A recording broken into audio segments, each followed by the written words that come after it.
Assalamualaikum warahmatullahi wabarakatuh. Sampurasun bade tepanggang udenya sareng simkuring manganang biwahi urang ngaselan cadong anu katuna dina dinten kamari. Atuh mangga supados teu kolong tinggal waktos urang samisa midangukeun kumaha lajengna ieu carita wilujeng ngadangukeun. Rumah.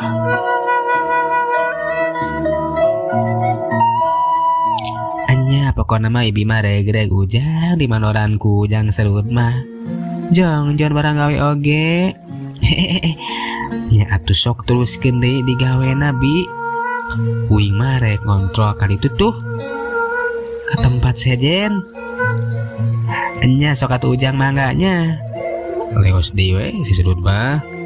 Mana ini tinggalkeun bi Iroh. Rek kontrol tempat sejen. Aku beja ngeunaan si Selut anu geus bisa nulungan Iroh kitu deui bisa meruhkeun oray jadi bahan catur urang lemur geus puguh pikeun anu keur digarawe di Haji Bandi mah ngaran si Selut teh jadi sabiwirih hiji. Tetela cenah si Selut teh boga kemampuan anu luar biasa malah beja teh tapi oge ka lembur sejen putih pati jauh ti lembur Campaka teh ta lembur Samboja teh keur ngobrol we pupuh eta lembur nunalah bah iya dibaturan keluarga lembur anu sejen ari nu keur jadi bahan obrolan teh lian ti perkara kasusah di eta lembur sabgeus aya sabulana menang gangguan tinu nguku tuyul loba pengisi lembur anu lalengit duit malah segala tarekah geus dijalankeun tapi geuning cenah waleh teu ngabuahkeun hasil kituna teh atuh keur wadami we kumaha carana sangkan lembur teh bisa jadi aman bisa nyangkalak eta tuyul.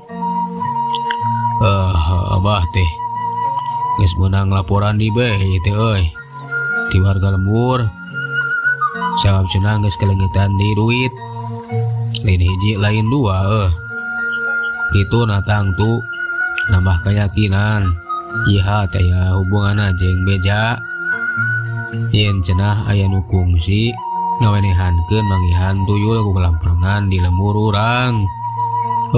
Abah mah yakin lah lain ku bangsat atawa garong tapi ku tuyul pok itu jang uman mahiran caritaan laras bah abi ge sabab manegan cariosan abah teh memang laras malihan mah ganda raja kungsi ngulem jalmi tiasa kitu tah sumuh dukun lepus nggoni ngabuktoskeun saha anu tos maok artos eta judegan dirja teteh lah itu dibuktoskeun mah cenah kauninga tuyul tapi hanjakal bah. Hanjakal kumaha hanjang? Ih hanjakal eta tuyul teh tiasa katewak alias kacangkalak margi gagah jeung kuat pisan tah. Ai kitu horeng teh nya. Samalahan mah kapan Mas Warso manehna ge kungsi nareka kagugusur barang bang muriringan lembur katinggu hayang usir eta tuyul tapi lain ka usir nu aya mah kalah beki maceuh we eta tuyul teh. Mah atuh hese pisan hanya aneh bah aduh banal-banal teuing jeung kuat kacida teh si tuyul teh. Urang ge ulah cicingeun kudu sateh hapolah neangan jelema anu sakirana bisa diandalkeun pikeun nyangkalak jeung nyalehkeun eta tuyul. Nya balah tapi kira-kira saha atunya aduh bingung hese neangan jelemana jeung keur uing mah panasaran nah eta nu nguku tuyul teh urang dieu atawa ti lembur sejen bah lah.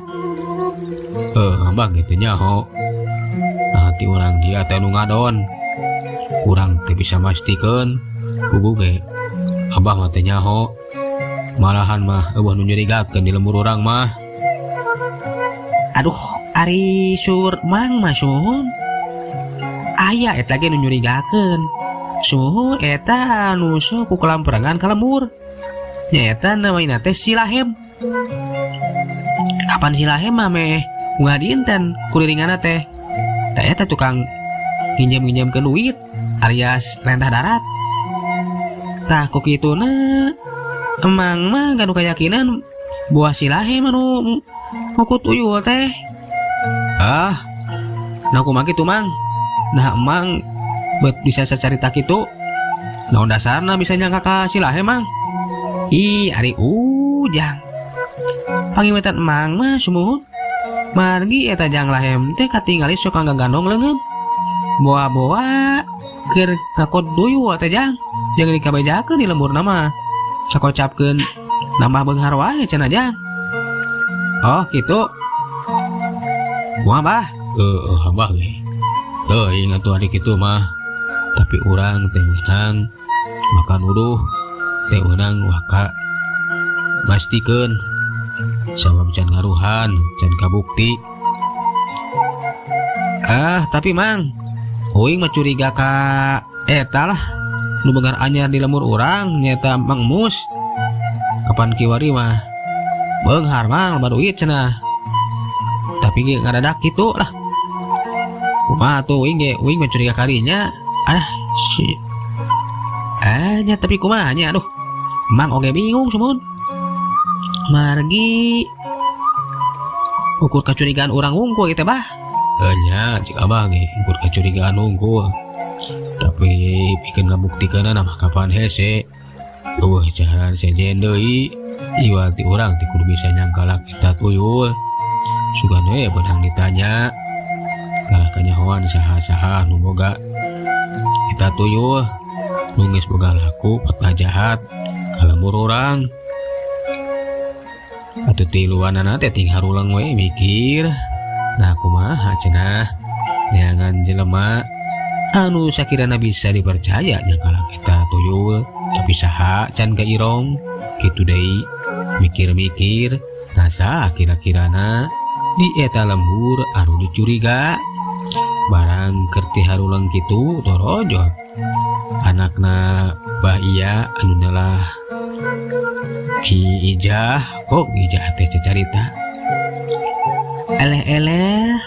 Nah aku naon ieu teh bet ting harulang kieu. Sok atuh dilaleut ieu ulah ting harulang jangan anu bingung. Kumaha cenah ngeunaan tuyul teh cek Ijah. Muncul lah bingung boboge teh can aya solusi ya. Teh can ka irong saha nu tiasa nyangkala kita tuyul bi.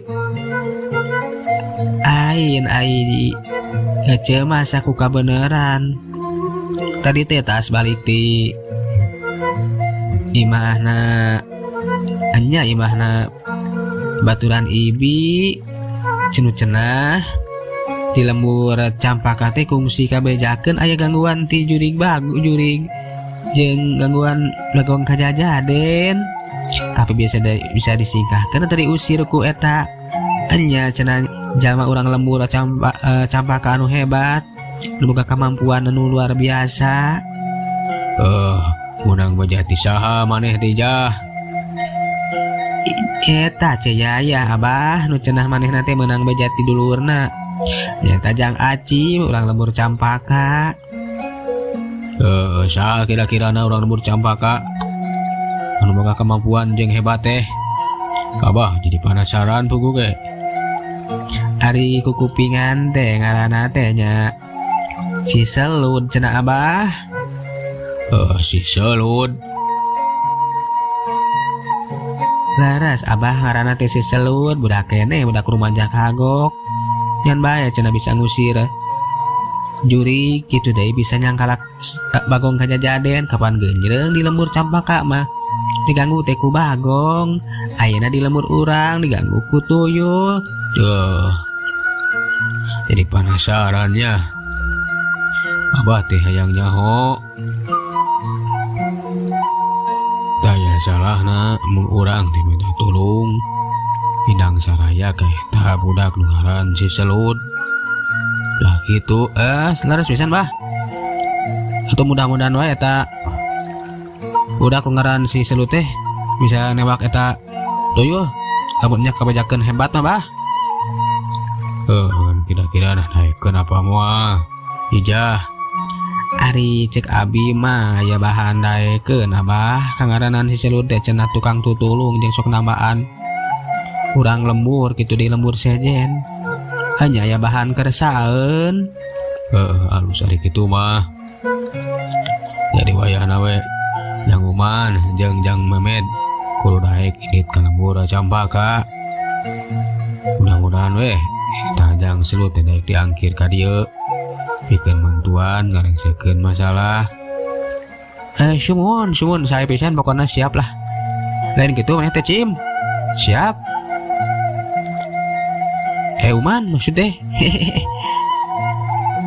Nya tenang lah. Siap lah. Urang tepungan ka itu lah, karah puguh. Kitu nih raha bah. Angkat ka itu na teh. Leuwih gancang leuwih hade. Geus we isukan tepungan ka itu. Kalembur Campaka. Atuh geus kitu mah. Jang Uman jeung Mang Memet teh manehna daekeun pikeun init ka lembur Campaka. Ayeuna mah urang kocapkeun isukan bener we isuk-isuk keneh. Jang Uman jeung Mang Memet teh geus tinggal di we leumpang ngajugjug lembur Campaka. Kira-kira Wan Citangange tuanana teh geus anjog ka lembur Campaka. Nupang heulana dituju teh Iwati imah Pak RT. Bebeja heula cenah rek nepungan warga lemburna anu ngaran si Selut jeung rek ngamejakeun heula maksudna.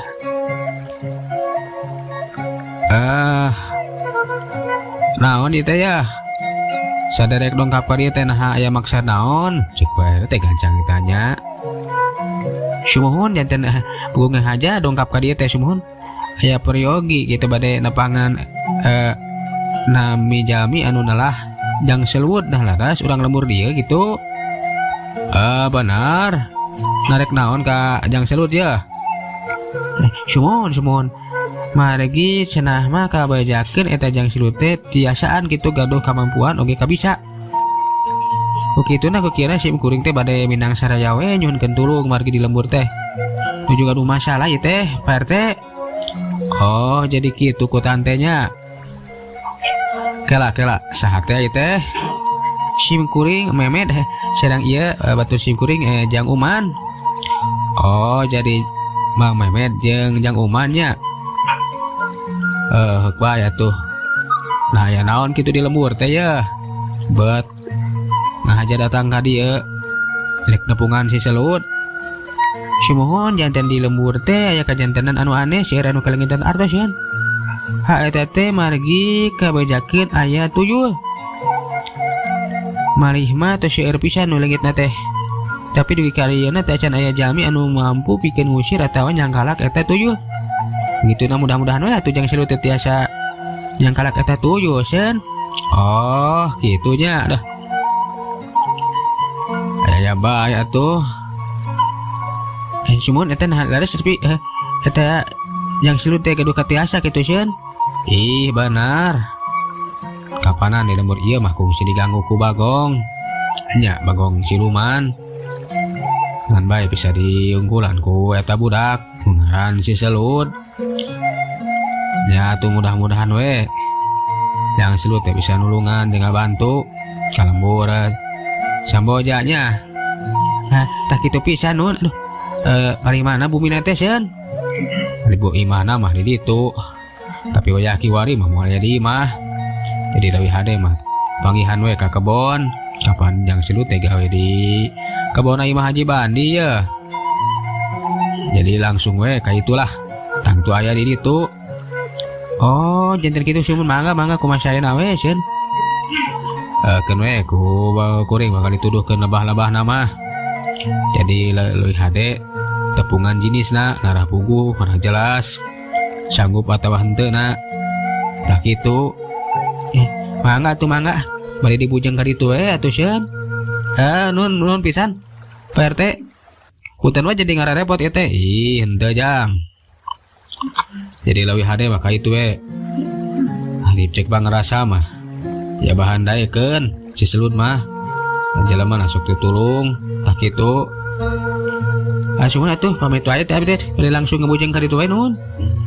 Nya sok cek Pak RT ngajurungkeun atuh ari geus kitu mah eta Mang Memet jeung Jang Uman teh ari ni teh ka kebon Haji Bandi rek nepungan si Salut barat teh kacaturkeun di jalana tuarna teh geus tepi we ka kebon di sisi kebon panggih jeung si Sueb kok atuh si Sueb teh gancang tumanya hi saha teh teh kawas-kawas lain orang dieu aya naon kulang perengan ka kebon perlu naon aduh punten sareng saha teh ngaran kuring Sueb Sumun Mang nami teh Memet sareng ieu batur Mang anu nalahna teh Jang Uman Sumun nah laras di dieu teh aya anu namina Jang Selut kitu salaku manor painten bener pisan nah aya perlu naon neangan si Selut segala rupa Sumun bukuy teh ya peryogi malihan nama teh dituduhkeun ku Bapak RT saurna di dieu teh tempat barang damangna Jang Selut kitu tah margi Mang teh ngahaja nu ka dieu teh bade aya nu didugikeun ka Jang Selut eta we bade Minang Saraya nyunkeun tulung nun minta tulung naon kitu Mang. Iya Kang, sabab di lembur kuring teh aya gangguan di tuyul loba nu kalengitan duit Kang lebih ke tiwari eueuh nu bisa newak atawa ngungkulan begituna sugan we mudah-mudahan eta Jang Selut nu bisa newak oh di lembur teh aya nu ku tuyul cuma tak kitu pisan Kang aduh punten we manawi terang di mana eta Jang Selut ayeuna sun aya tuh belah ditu di saung bar itu tuh juga tepung ke itu narah langsung panggih nah sumun nuhun nuhun geus kitu mah buana teh nuruskeun di leumpangna rek ngajujuk eta saung nu aya di tonggoheun eta tempat barang tepi ka saung bener we di dinya teh aya si Selut langsung bae atuh harita tumahnya ada sumun punten nah iteh Jang Selut ya kitu nya uing teh Selut aya naon kitu alah nuhun we dipundakeun di dieu seun napangkeun Mang Memet kitu deui teh ieu batur Mang Jang Uman Akang Uman Jang datang kali teh pugu ngahajah yang Bangi jeung Ujang ieu teh margi aya hal anu kudu ditepikeun ka Ujang nya teh rek minta tulung we teh terus terang lah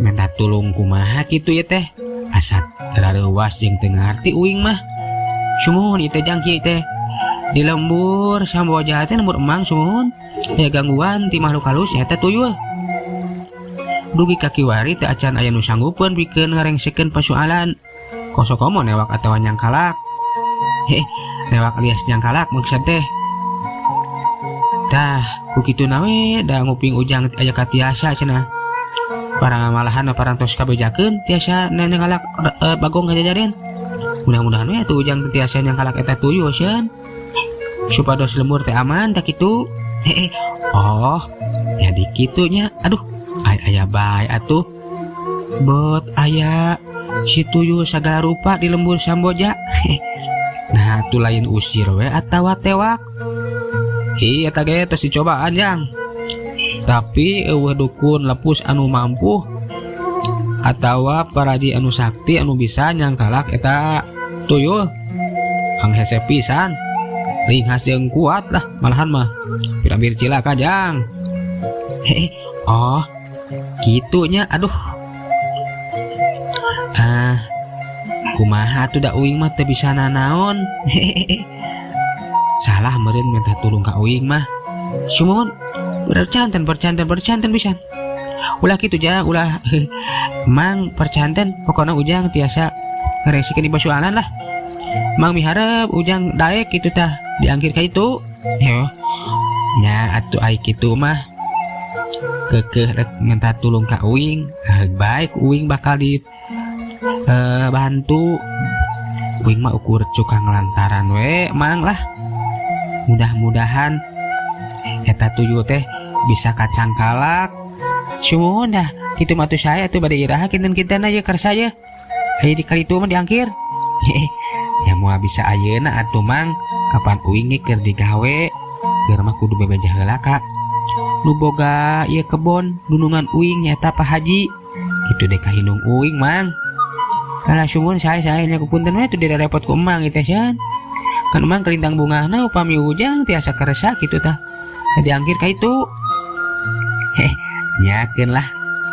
Nya sok we atuh ayeuna mah. Geura marulang di we. Engke uing ka itu. Kasahang ke uing ngajug-jug ka itu teh. Dah bingung meureunan. Tenang we tepangan we langsung pupuhu eta lembur sumun pupuh lembur Samboja. Nya eta bah iya tak kitu. Nyajang lah. Tekeun we lah tepungan we bah iya. Da pasti geus apaleun jang. Nya atuh ai kitu mah. Saya atuh mang. Kitu geus kitu mah. Eta dua jalma nu rek mintang turung ka si Selut teh balik dewe ulang ka lemburna nyaeta lembur Samboja. Barang geus marulang torojo harita teh si Sueb datang ka inya baripok geus tumanya hihi kuhajang tadi teh aya dua jalma anu rek nepungan ka ujang anu cenah mah rek minta tulung sabab di lemburna teh diganggu ku tuyul. Anya Bang Sueb diganggu ku tuyul cenah loba nu kalengitan duit tapi nepi ka ayeuna can aya nu mampu pikeun nyang kalak atawa ngusir eta tuyulna. Kinten-kintena nah ujang daek dipuntangan tulung pikeun ngabantu kitu nyang kalak eta tuyul. Nya ku uing teh tadi teh disanggupan we mang di daek urang cobaan we teh urang tewak lah. Geus kewajiban uing kapan ari kudu nulungan ka susah batur. Mudah-mudahan we atuh usaha uing teh ngabuahkeun hasil karena ge narekah. Nya lu satujang teh kitu mah kan uing teh bingung atuh nah satuju moal atawa ngidinan eta Pak Haji teh. Nyari jeung mang mah pastinya tujuan pasti ngidinan sabab kapan ujang teh rek nulungan batur Haji ge pasti saya tuju. Iya, kumaha atuh bati urang teh kudu bebejah heula we meureunnan ka Pak Haji. Nya bang sekalian mangge hayang ngilu ka ujang penasaran hayang ningali kumaha ujang yang galak eta tuyul. Oh, jadi mang teh hayang ngilu ka uing mang teh. Nyajang sugan we diidinan ku Pak Haji. Hayang ngilu maturan ujang. Ya atuh kitu mah bebeja we ka Pak Haji. Ayo urang bebeja ayeuna we. Atuh duanana teh balik we ka imahna Haji Bandi. Manehna rek bebeja ngeunaan maksudna. Di Selut anu rek indit dina poe isukan ka lembur Campaka. Maksudna ka lembur Samboja. Pikeun mantuan kasusah urang ditu. Urang tepi ka imah Pak Haji langsung we ngabedakeun maksudna.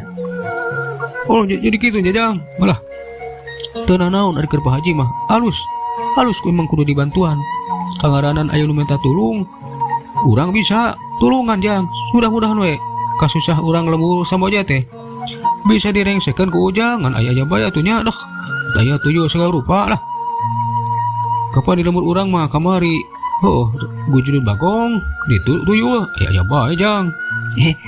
Anya Pak Haji kan panginten badan padamelan teh kaganggu we abi teh kada ninggalkeun padamelan teu naon pokona mah tenang we ujang ulah salempang ulah hariwang ngeunaan gawe malah basih keneh loba jelema anu bisa ngahandle tu penting mah ujang kudu nulungan heula. Tapi abdi ge bade ngiringgan hayang maturan yang Selut nah di maneh dia bet hayang milu segala rupa tuh.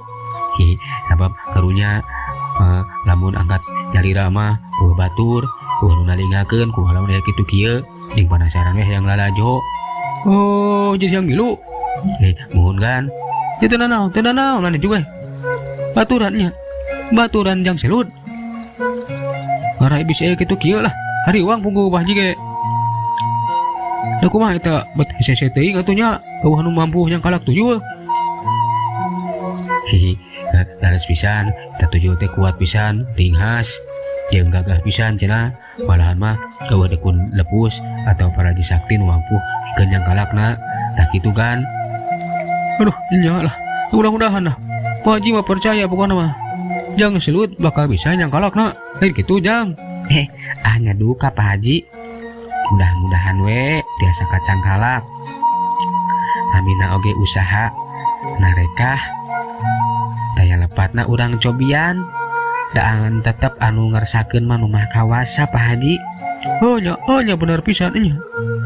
Pokona mah Pak Haji mah nya tujuan. Kirain dit na. Anjing Pak Haji. Oh, kan bae. Bisi butuh kendaraan mah pake we. Pake kendaraan Pak Haji. Kene sing di supiran ku si Sueb. Ya nuhun atuh kitu magan. Nuhun pisan. Ya asik rek lalajo nembak tuyul, asik. Sing hasik kali we maneh bisi cilaka euy. Aduh, kumaha mun dirawe ya? Bobogan maneh. Ya ulah atuh gan. Ulah wangkani can kawin abdi teh gan. Komo gitu sia. Kahade we sing hati-hati euy. Ya mangga kan. Nya atuh nuhun ari tos diidinan mah Pak Haji. Anjing mah abdi bade angkat we panginten. Jadi ayeuna bade uwih heula we abdi teh. Nya. Jang kitu we jang nya. Dari geus kitu mah si selut manehna teh balik bae ka imah. Manehna teh rek bebeja we ka indungna. Isukan mah cenah rek indit ka lembur Samboja. Rek nohonan pamaredih urang ditu pikeun yang kalak atawa newak tuyul. Euleuh waktosna para tanya kapan mitra. Keun heula urang tunda deui ka dieu urang teraskeun dina seri anu salajengna. Tomang nuhunkeun tina sadaya perhatosanana nya. Hapuntenna tina sagala kakiranana tangtos sir lepat, tangtos sir kirang malah mandar janten hiburan mitra. Atuh saheulanan emang undur. Assalamualaikum warahmatullahi wabarakatuh.